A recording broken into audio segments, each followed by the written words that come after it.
Today marks the end of the second day of public hearings in the impeachment inquiry in Washington. So let's take a look at what happened. On day one, Wednesday, we heard from diplomats Bill Taylor and George Kent. The two gave 5.5 hours of testimony with questions from House Intelligence Committee members from both parties and staff lawyers from each side of the aisle.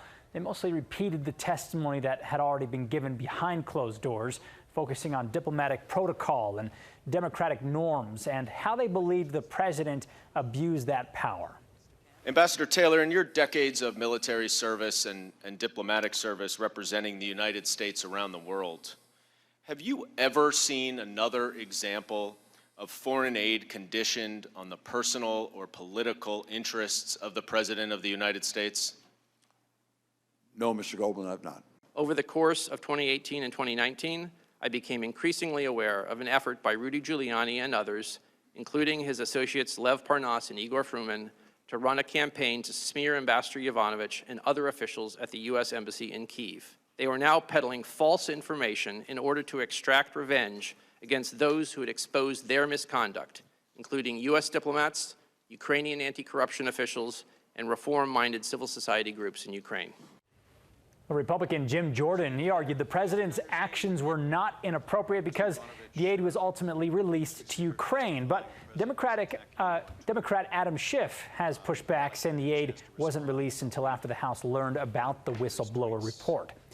Bill Taylor did add one piece of information he didn't know when he gave his original testimony. He told the committee about a phone call between President Trump and the U.S. ambassador to the European Union, Gordon Sondland.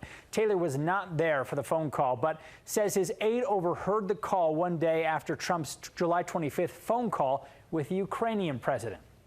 Following the call with President Trump, the member of my staff asked Ambassador Sondland what President Trump thought about Ukraine. Ambassador Sondland responded that President Trump cares more about the investigations of Biden, which Giuliani was pressing for.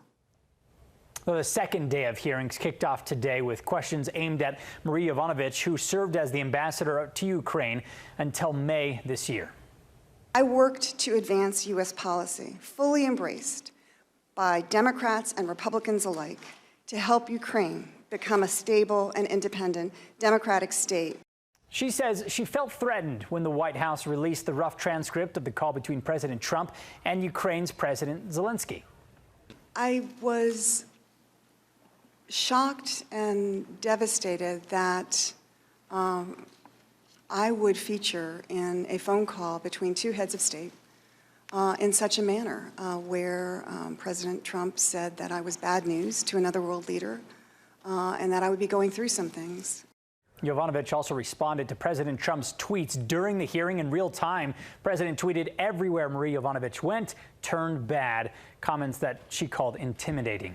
Next week, we will hear from Lieutenant Colonel Alexander S. Vindman, the top Ukraine expert for the National Security Council, and Jennifer Williams, an aide to Vice President Mike Pence, Gordon Sondland, the United States ambassador to the European Union, Fiona Hill, the National Security Council's former senior director for Europe and Russia, and more in public hearings through next Thursday.